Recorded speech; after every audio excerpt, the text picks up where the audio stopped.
Hey, it's Ryan 92.7 WQLZ, the rock station, our green room, and we've been getting interviews rolling here early on in 2026. And today we are chatting with somebody. We had her on the air spotlight a couple years ago and didn't chat with her then. We're chatting with her now. It's Zahna. So how you doing? I'm doing well, Ryan. Nice to have you on. And like I said, artist spotlight for you coming up on Monday. New track from you called Defiler. And it's one of the really cool things. We've had you on just with you in the past for one of your songs. This Is Your Calling. And this time you've got a feature on it that I know our listeners are going to know very well who it is. Brian Head Welch of Korn, and just got to know the backstory of how this came together, of you two working together, and how it came out and got on the song and all that. Yeah, absolutely. Well, for those who don't know, Brian Head Welch is also a motivational speaker. So he was actually speaking at an event that I was scheduled at as well. And the whole show ended up running really late.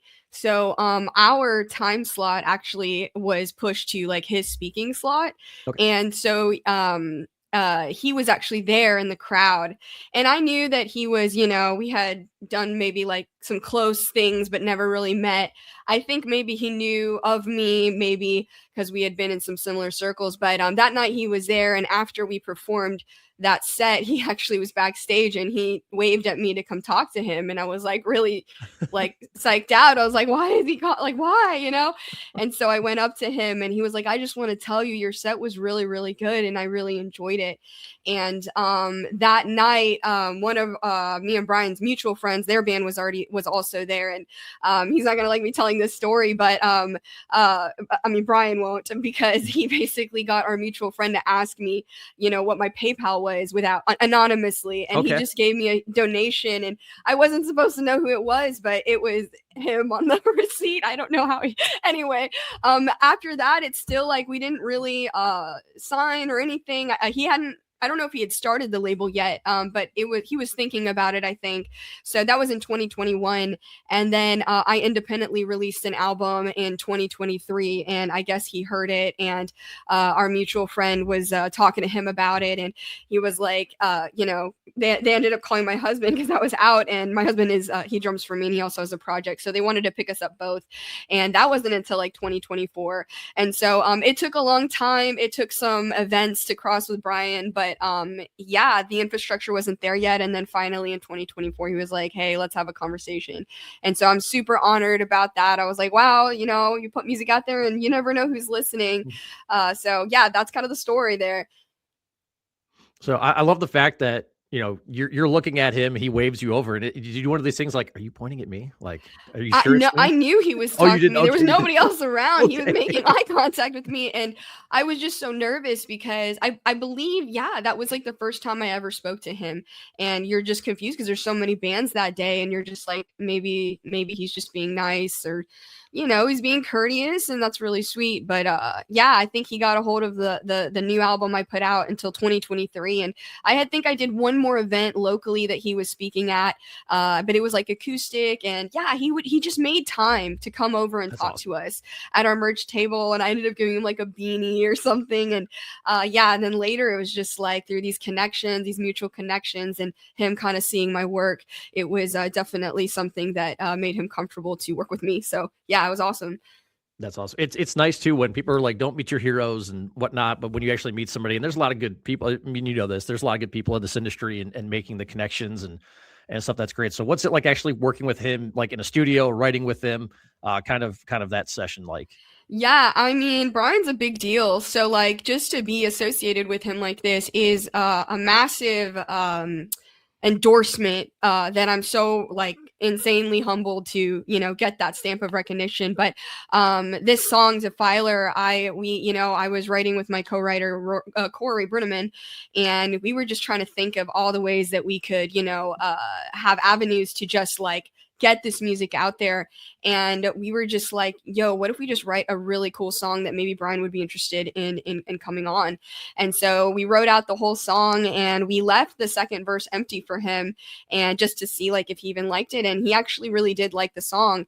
And he let me write the verse too, which was just insane that Brian Head Welch is singing something you wrote. It's like so humbling. And so he really ended up liking the part I wrote for him anyway, because he was like, I just want to see what you write. And so huge, just career humbling moment. But yeah, it was tough because Brian is such a caliber of an artist. It's like you really have to produce something great for him to be a part of that.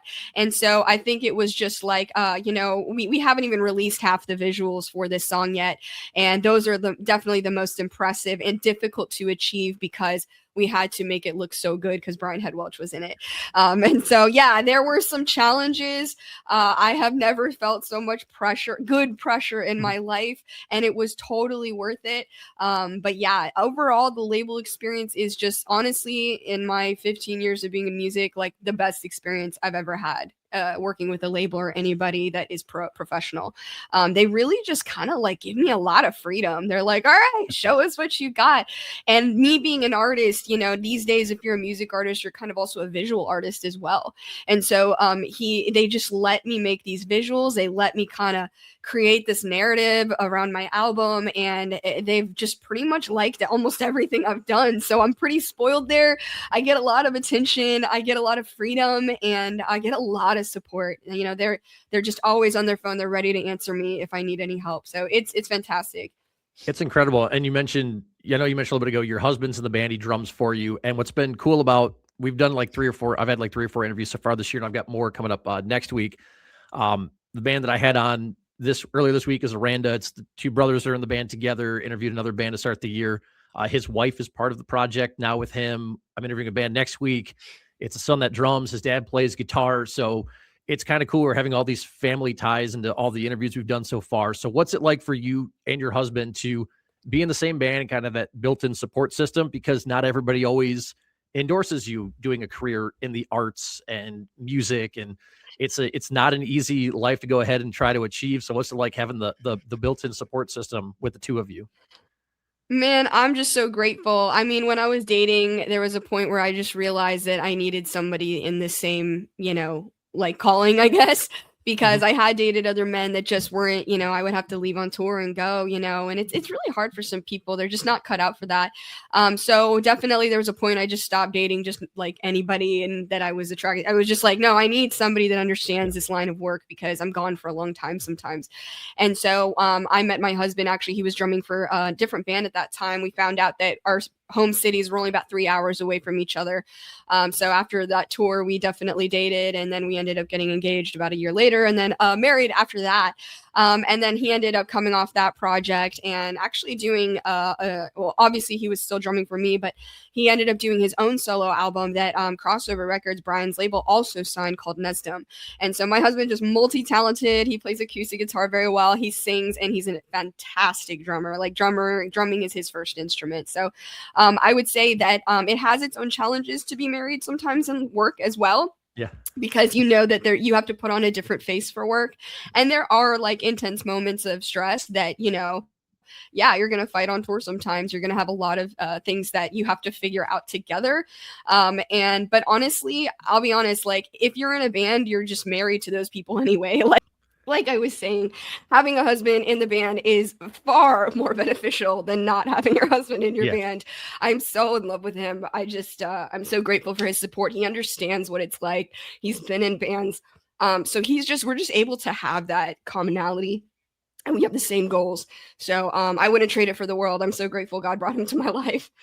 I know, it's awesome. And again, there's been so many family ties with what we've had for interviews the first couple weeks, which has been very, very cool. And obviously, like I told you, Zahna, Defiler is the track that we're getting on Monday. Artist Spotlight feature to highlight new bands, new artists. And I know I've talked to you about, working with Brian and everything, but what's something overall you'd like our listeners to know about this track, whether what inspired it, meaning behind it, kind of, from your point of view, what's something you want our listeners to know about it? Yeah, Defiler is like a really defining moment in my new album. The album is actually incredibly spiritual. It's like, about just fighting the weight of life. And it's kind of about this 7-year period of darkness I went through that like every year just stuff got worse and worse and worse. And as a person of faith, you're just like, I don't know what's happening. Like, what am I doing wrong? But I think that suffering really forged new faith in the fire. So Defiler is kind of a song where it's like, whatever used to have a hold on you, whatever used to, chain you down or work against you inner wise, it doesn't have authority over you anymore. It's a song about, not bowing to the things that are defiling you, like just ruining your identity, just causing you to just want to like die and give up, so Defiler is just that moment where you just power up through all the suffering and you just say, no, I'm not giving up. I'm not going to bow to this. There's like this new life that comes into you after so much suffering and you're just like, I don't care anymore. I'm going to live another day. So yeah, that's what the song is about. It's for anybody that needs massive motivation to overcome whatever they're going through internally or externally that seems just so impossible. I just hope that track motivates you to get up and never give in to that. And it's a good gym song. So yeah, check it out. Go work out to it. There, if you're trying to do the whole gym thing to start the year, this one will help you keep your resolution a little bit this one's going to longer. make you add weight to your things because you just want to fight somebody after you hear it. I love it so much. I know it's a little bit more hard hitting. Like we said, this is your calling, which is, cool rock song, cool hard rock and tune. But this one's more aggressive.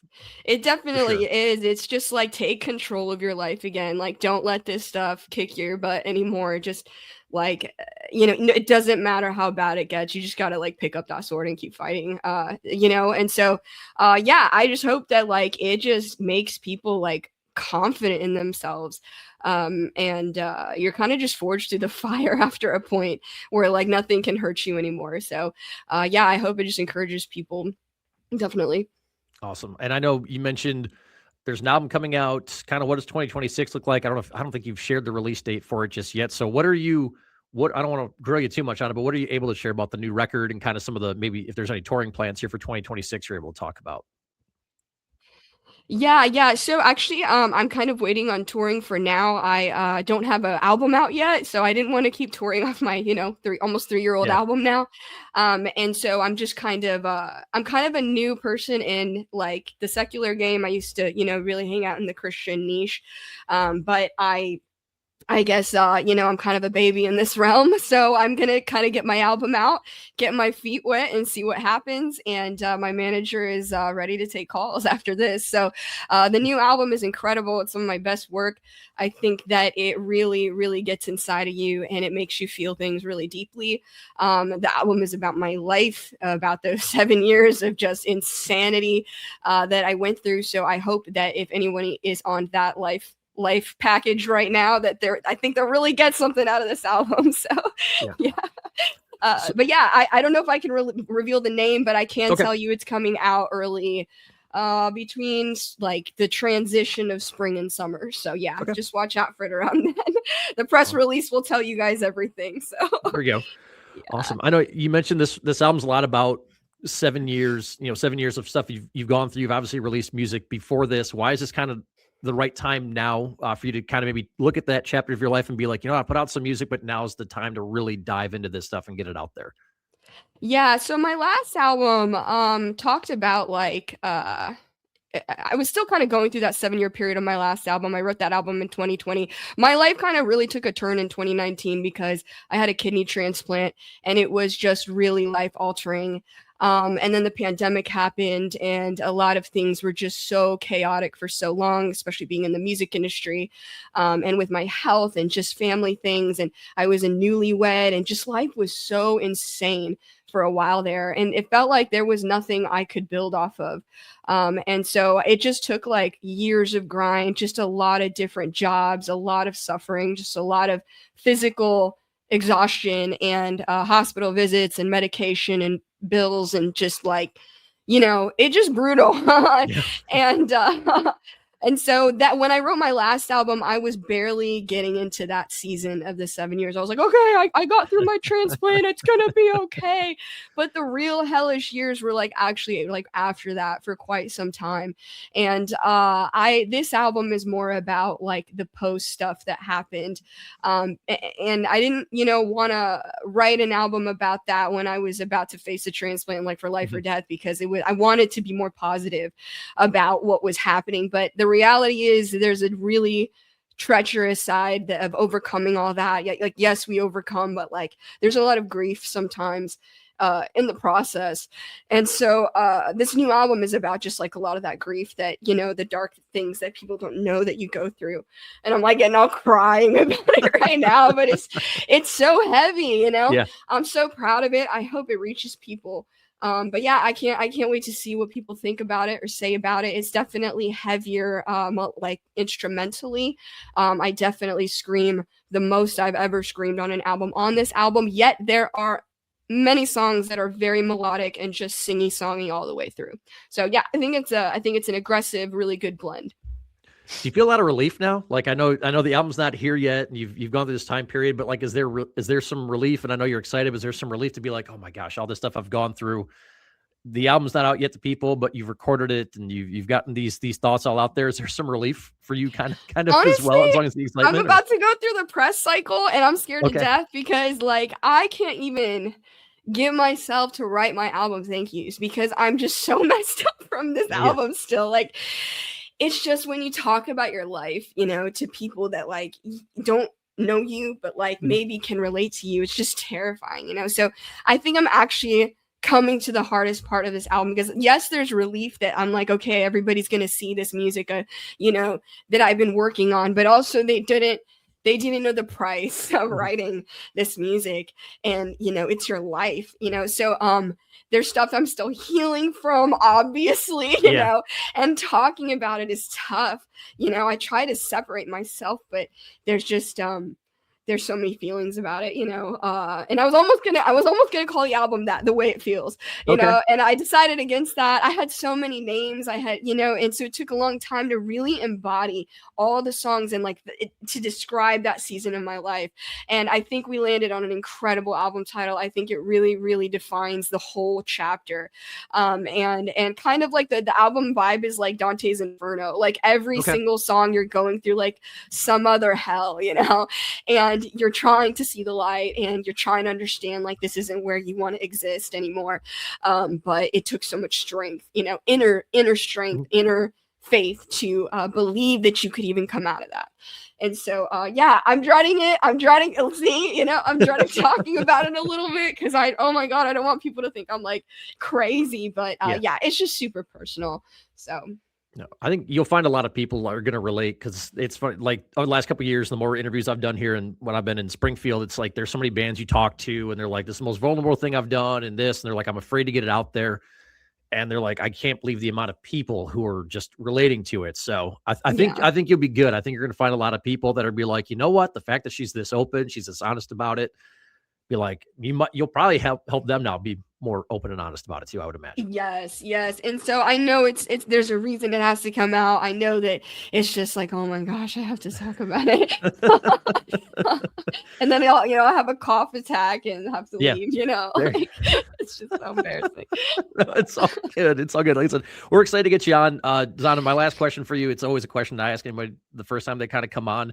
Because I'm excited that you're doing an album. It's still cool when bands and artists decide to do albums. I know it's not always the case anymore, and it hasn't been for a few years. But I'd like to ask some of your favorite no skip albums from those albums from start to finish that you listen to, and you're like, you know, complete albums. You're like, I'm not skipping one song on this. Yeah. I would say an album like that for me is Seusin, the self-titled album with the Beatle. Oh my gosh, there's not a skippable song in that album. I really love Amberlin Cities. I love every single track on that. They're like all old. Like when I grew up, there's like old albums from like 2008, but that was like my era of being a teen and just like absorbing Warped Tour band. And I mean, gosh, there's probably more. I just remember those two are just epic albums. I'm trying to think if there's anything else. Yeah, I'll just stick with those two for now. That's fine. And again, where can everybody follow you? Socials, websites. I know you've got merch. People can sign up for newsletters from you and all that. So best place for people to keep up to date with what you're doing, when you can share more about the album, dates, titles, all that kind of stuff. Where everybody follow you and stay up to date with you. And all my handles on all social media is just Zahna Official, Zahna Official, and ZahnaOfficial.com is my website. And we have a song on the radio, so you can check it out. And Spotify, Zahna, it's all there. Awesome. Again, Monday we've got you in there. Spotlight 8:30, 1:30, 7:30. The track Defiler. Excited to dive into it, play it for our audience. So, Zahna, appreciate your time. Thanks for being here. Thank you so much, Ryan.